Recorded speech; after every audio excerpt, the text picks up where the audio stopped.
Alors, un grand bienvenue à la 41e édition du podcast Nourrir l'Europe, ici en direct du Salon international de l'agriculture à Paris. Alors, logiquement, la plupart des débats ici tournent autour de l'agriculture française. Notre angle sera celui européen. On a voulu se pencher sur la question « Que fait l'Europe pour l'agriculture ?» Alors, les derniers événements politiques, mais aussi environnementaux, dans plusieurs pays en Europe montrent qu'un débat sur le futur de l'agriculture est nécessaire. Mais quel débat et pour quel avenir et pour quelle transition? Et comment est-ce que la Commission européenne peut accompagner cette transition? Alors, derrière la question « Que fait l'Europe pour l'agriculture ?»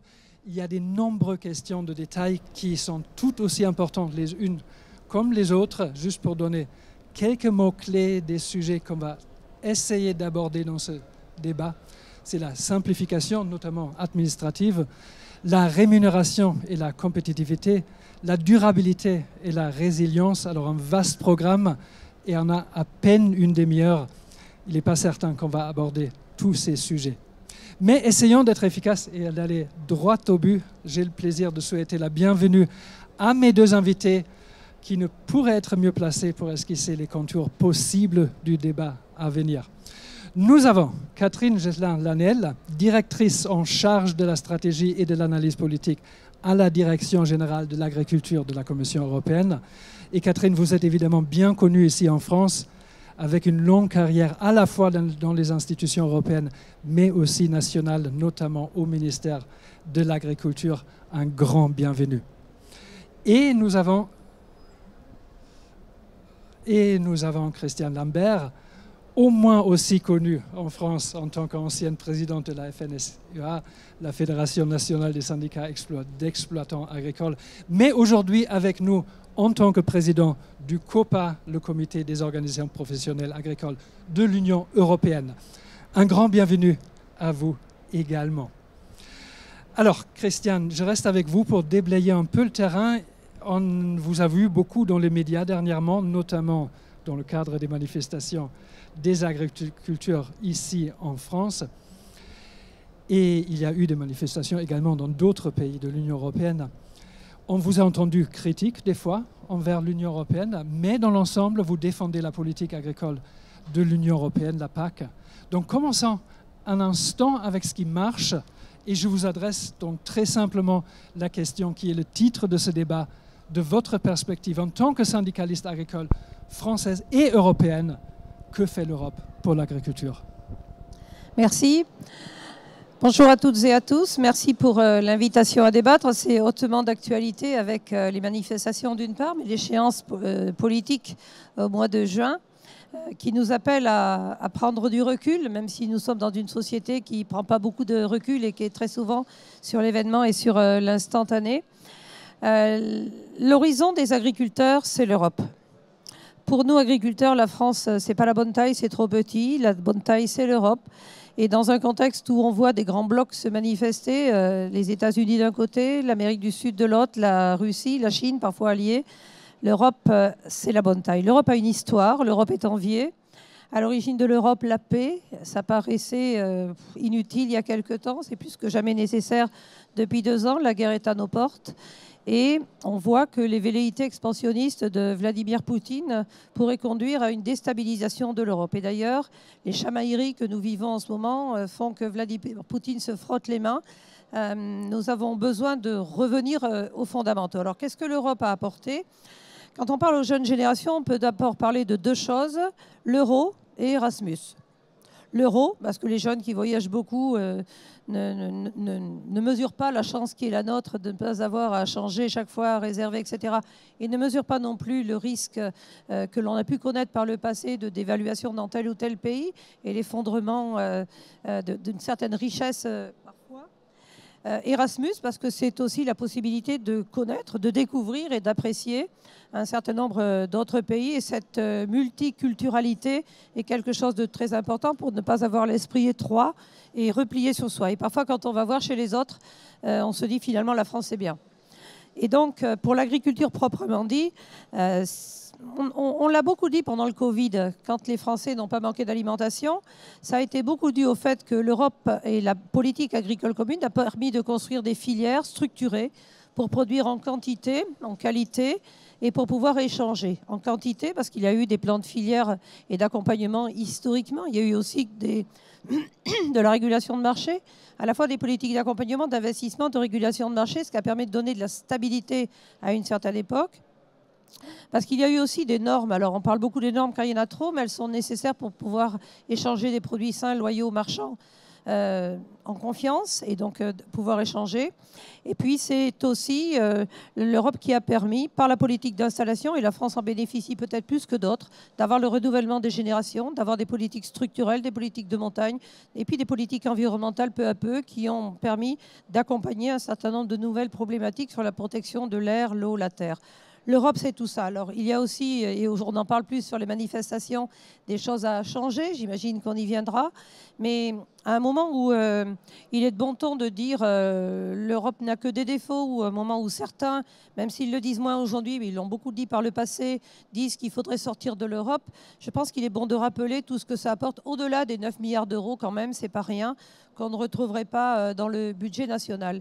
Et s'il y a un chiffre qu'on peut citer et qui pousse à bien réfléchir, c'est le chiffre qu'a cité Patrick Cohen dans une chronique dans l'émission C'est à vous récemment. Seulement 12% des Britanniques aujourd'hui revoteraient pour le Brexit.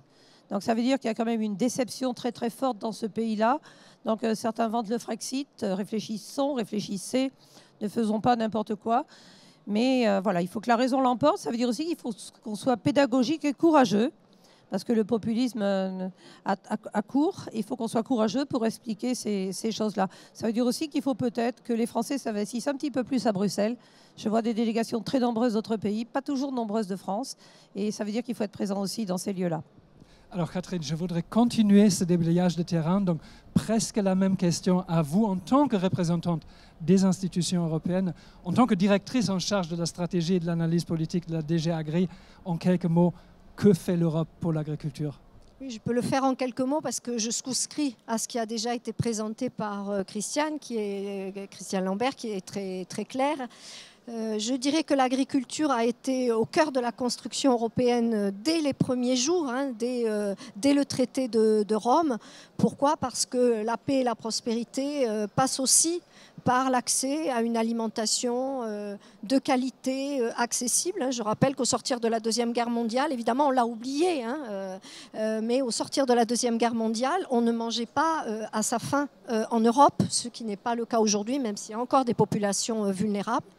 Donc dès le début des années 60, une politique agricole commune qui a pour ambition de faire en sorte que l'Europe produise son alimentation, une alimentation saine, diversifiée, de qualité, à un prix abordable. Et pour ça, il fallait soutenir les agriculteurs et en particulier soutenir leurs revenus.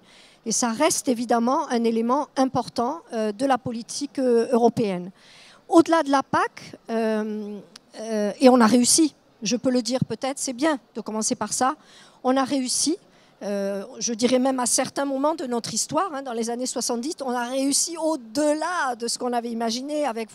Pour certains qui ont suivi la politique agricole commune dans les années 70, ces stocks importants, mais qui sont terminés, puisque ça n'existe plus, mais on a réussi. Et aujourd'hui, il faut s'en féliciter. On viendra après sur ce qu'il faut améliorer et ce qui peut mieux marcher. Peut-être ajouter au fait que l'Europe, c'est la politique agricole commune, donc une politique forte qui représente encore un tiers du budget de l'Union européenne pour soutenir le revenu des agriculteurs. C'est pas seulement ça, c'est aussi un grand marché. Un grand marché unique, c'est très important de le dire. Christiane disait, la France c'est trop petit. Ben oui, on offre aux agriculteurs la possibilité de produire et pour leur marché national, mais aussi pour tous leurs marchés, les marchés des autres pays de l'Union européenne. Et il est bon de rappeler, à l'heure où tout le monde parle de souveraineté alimentaire, moi je préfère le terme sécurité alimentaire, mais on ne va pas ergoter, de dire que la sécurité alimentaire, on l'a au niveau européen. Il n'y a aucun État membre qui tout seul peut produire la totalité de ce qui est nécessaire aux Européens. Au-delà de ça, j'ajouterais, il y a d'autres politiques dans lesquelles l'Europe est aussi au service de l'agriculture et des citoyens européens. la protection des produits de qualité et des produits traditionnels, les appellations d'origine, les indications géographiques. Donc la protection aussi de notre patrimoine culturel, culinaire. C'est important de le dire. Sur le stand de la Commission européenne, vous voyez tous ces produits. L'Europe est riche de cette diversité. Et c'est une bonne chose, c'est important. Et puis, on parlait de financement. C'est aussi l'Europe, un soutien important à la recherche et à l'innovation dans le secteur agricole et alimentaire. Et ça, il faut le dire, on a là aussi un soutien pour préparer le futur de notre secteur agricole. Alors, merci beaucoup. Lors des manifestations d'agriculture, là, dernièrement, mais aussi dans pas mal d'épisodes de ce podcast, un sujet qu'on entend encore et encore et encore est la charge administrative pour les agriculteurs, qui va de pair notamment avec les réglementations environnementales, des fois, et plus largement le pacte vert de l'Union européenne. Alors, Christiane, qu'est-ce qui ne va pas? Alors, c'est vrai que le mot simplification, charge administrative, charge bureaucratique sont des termes qui ont été beaucoup employés. Il y a la charge administrative actuelle, avec beaucoup de textes. Je me souviens quand on a négocié la conditionnalité, la première 2004, puis 2014 renforcée, c'est 21 textes, directives ou règlements qu'un agriculteur doit respecter pour percevoir ses soutiens. 21, c'est énorme, hein. Quand certains opposants syndicaux disent « elle n'est pas assez verte, il n'y a rien dedans, voilà, venez quand vous voulez, 21 textes ». Et puis, il y a eu le verdissement avec des obligations supplémentaires. Et puis là, dans la nouvelle PAC, il y a l'éco-régime. Alors l'éco-régime, pour l'expliquer simplement à des publics non avertis, c'est retirer 25% des soutiens économiques aux agriculteurs et ne les redonner que si on montre patte verte et on s'engage dans un certain nombre d'engagements qualitatifs et environnementaux qu'il faut prouver. Et toute la difficulté, c'est que autant les agriculteurs admettent qu'il y a des transitions à opérer, qu'il n'y a pas de planète B, que le climat change, que la biodiversité a régressé, qu'il faut évoluer, améliorer, autant les textes pour le faire sont quand même d'une énorme complexité. Alors, ça, c'est les obligations actuelles et les obligations de la PAC. Et puis, il y a la perspective des textes du Green Deal et de Farm to Fork, 27 textes, enfin, on ne va pas tous les citer, mais c'est quand même énorme. Et c'est un véritable tsunami réglementaire qui a été perçu comme tel par les agriculteurs. Et puis, ce qui s'est passé, c'est que la méthode n'a pas été du tout la bonne. Alors, Catherine va dire que j'en veux à mon chat noir, Frans Timmermans, mais le commissaire, le vice-président de la Commission et le commissaire Frans Timmermans en charge de l'environnement a eu une méthode très descendante, une méthode top-down. Vous allez voir ce que vous allez voir, moi je vais vous dire ce qu'il faut faire. Quand je l'ai invité au COPA, il m'a dit « Mais Madame Lambert, moi j'ai rien de positif à raconter sur agriculture et environnement. Qu'est-ce que je peux dire de positif sur ce que font les agriculteurs ?» C'est quand même énormément blessant pour les agriculteurs. Et ça, c'est lui qui a créé la polarisation agriculture-environnement. Et d'ailleurs, la meilleure réprimande ou la meilleure claque qu'il ait pu avoir, c'est que quand Mme Ursula von der Leyen a dit le 13 septembre de l'année dernière « Je veux engager un dialogue stratégique pour l'avenir de l'agriculture, pour sortir des polarisations », tout est dit. Engagé, ça veut dire qu'il n'existait pas avant. Un dialogue, ça veut dire qu'il n'a pas eu lieu. Stratégique, parce que l'agriculture, c'est stratégique pour l'avenir de l'agriculture. Parce qu'on voit bien aujourd'hui que Poutine ayant fait de l'alimentation une arme, l'Europe a intérêt à se réarmer et à ne pas dépendre d'autres. Or, le Green Deal, et plutôt l'application de Farm to Fork par certains de ces textes, c'était quand même moins de production. Est-ce que l'Europe peut mettre un genou à terre aujourd'hui en termes de production, alors que la FAO nous dit qu'il faut plus 70% de certains produits à l'horizon 2050. Donc il y a eu un problème de méthode, et ce qui est terrible, c'est que quand la méthode a raté au début, c'est très très difficile à rattraper ensuite. Alors, Dieu merci, la Commission a publié jeudi dernier, alors quand on a sorti les tracteurs, ça fait du bruit, peut-être c'est ça aussi, hein. Quand même 20 pays qui manifestent aujourd'hui, c'est historique quand même. Ça veut dire qu'il y a un malaise. Les agriculteurs se sentent déclassés, mal compris, et puis sous une avalanche ou un tsunami de textes. Donc là, j'ai lu ce qui était proposé. Il y a des choses intéressantes à l'intérieur. Je pars à Bruxelles tout à l'heure pour le Conseil des ministres demain matin, et j'espère qu'il va y avoir un dialogue direct pour dire qu'est-ce qu'on simplifie et comment on s'y prend. Ce ballon d'oxygène, on en a vraiment besoin. Alors Catherine, justement, le 22 février, la Commission a fait des propositions pour, je cite, alléger la pression sur les agriculteurs. Est-ce que vous pourriez nous résumer l'essence de ces propositions ? Alors, d'abord, peut-être dire qu'effectivement, la mise en œuvre d'une nouvelle politique agricole commune, à partir du 1er janvier 2023, qui a apporté beaucoup de nouveaux éléments, Christiane en a rappelé quelques-uns, le fait que c'est toujours, c'est vrai, compliqué de mettre en œuvre une politique agricole commune parce qu'on est bien obligé quand même de demander aux agriculteurs de respecter un certain nombre de choses avant de procéder au paiement. Donc ça peut entraîner inévitablement un peu de complexité. Et puis le fait aussi, il faut le reconnaître, que depuis des années, on a un niveau d'exigence vis-à-vis des agriculteurs en matière de respect de l'environnement, de respect du bien-être animal, par exemple, qui s'est accru. Parce que ce sont les exigences de la société. Donc tout ça fait que c'est vrai qu'on a eu ce besoin, cette demande de s'arrêter un peu et de regarder ce qui, dans la nouvelle PAC actuelle, mais au-delà aussi, dans la législation qui est applicable aux agriculteurs, dans le domaine de l'environnement, du bien-être sanitaire, climatique, qu'est-ce qu'on peut simplifier, ou plus exactement, comment on peut réduire la charge administrative pour que les exploitants passent plus de temps à produire et dans leurs exploitations plutôt que devant leur ordinateur ou dans un bureau. Et donc ça, comment on a fait? D'abord, on a utilisé ce à quoi fait référence Madame Lambert, on a consulté. Donc on a consulté les organisations professionnelles agricoles, les principales, dont le COPA, COGECA bien sûr, et on a consulté les États membres en leur demandant de nous dire où est-ce qu'ils identifiaient des opportunités pour simplifier. Et on a recueilli de nombreuses propositions qui nous ont conduit à présenter, et ce sera le cas, ce sera discuté au Conseil Agrifish, donc des ministres de l'Agriculture européens, le 26 février. On va présenter un certain nombre de propositions de simplification à très court terme, tout de suite, et puis à court-moyen terme. Concrètement, qu'est-ce que ça veut dire? Certaines règles de conditionnalité, par exemple, sur la question des rotations, des dates, sur la question des espaces qui sont non productifs, sur la question des prairies. Donc toutes ces règles-là, comment est-ce qu'on peut mettre, sans diminuer l'ambition environnementale, alléger, donner plus de flexibilité aux États membres aussi, pour qu'ils facilitent la vie des agriculteurs, tout en préservant un haut niveau de protection, évidemment, de l'environnement en particulier. Donc ça, on va en discuter le 26. Et ensuite, la Commission se mettra au travail, c'est-à-dire préparera les modifications réglementaires et législatives qui s'imposent. Alors Christiane, vous avez déjà fait mention, vous avez pu prendre connaissance des propositions qui sont avancées. Est-ce que ça répond aux doléances des agriculteurs? Il ne peut pas y avoir d'un coup d'un seul une réponse sur tout, parce qu'il y a quand même eu une sédimentation, un empilement qui s'est fait sans trop retirer de choses. Alors j'ajoute aussi que parfois la France aussi en a rajouté, c'est-à-dire qu'il y a eu aussi des surtranspositions depuis très très très longtemps. Je me souviens des premières du temps de Dominique Voynet, c'est vous dire si ça date, où la France a mis quand même des freins complémentaires. Sur ces sujets, il faut vraiment raisonner en européen. Marché unique, règle unique. Et ça devrait être la base. Alors, il y a des choses intéressantes et je vois ici des gens qui sont initiés. Il y a peut-être des gens qui sont moins initiés. Je voudrais donner un exemple.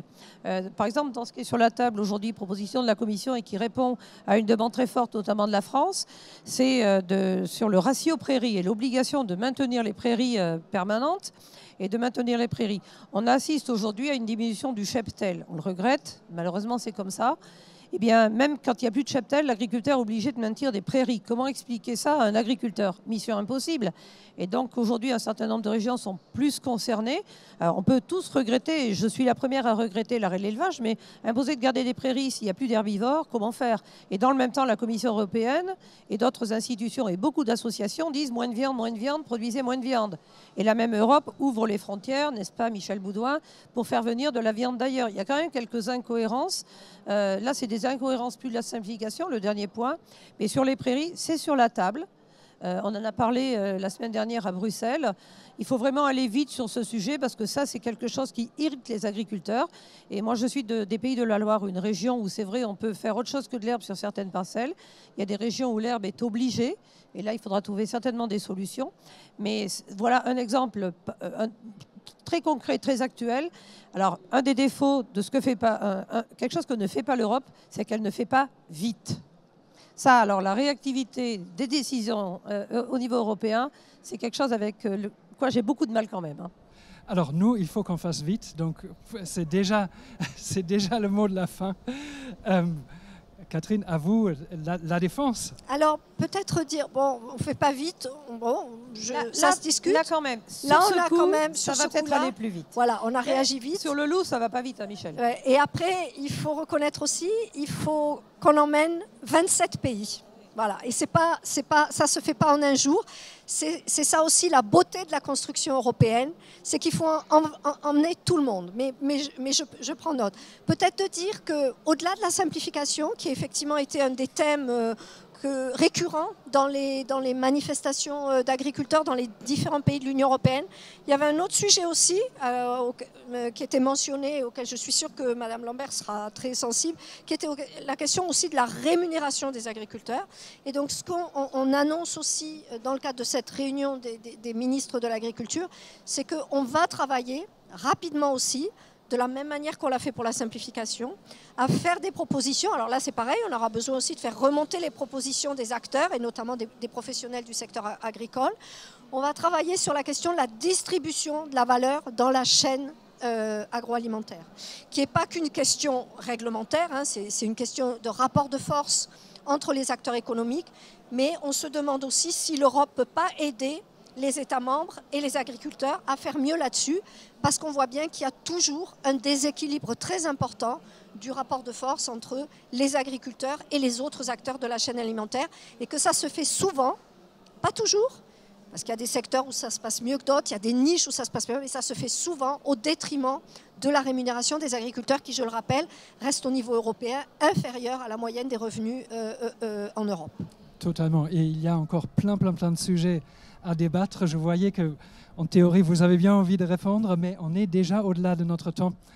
Donc, on est arrivé à la fin de ce débat. Un grand merci pour votre intérêt et votre attention. Un grand merci à vos deux invités, Christian Lambert, président du COPA, le comité des organisations professionnelles agricoles de l'Union européenne, et Catherine Gélin-Lanel, directrice en charge de la stratégie et de l'analyse politique de la DG Agri de la Commission européenne. Je vous donne rendez-vous dans notre prochain épisode du podcast Nourrir l'Europe sur toutes les plateformes des podcasts, et d'ici là, un bon appétit.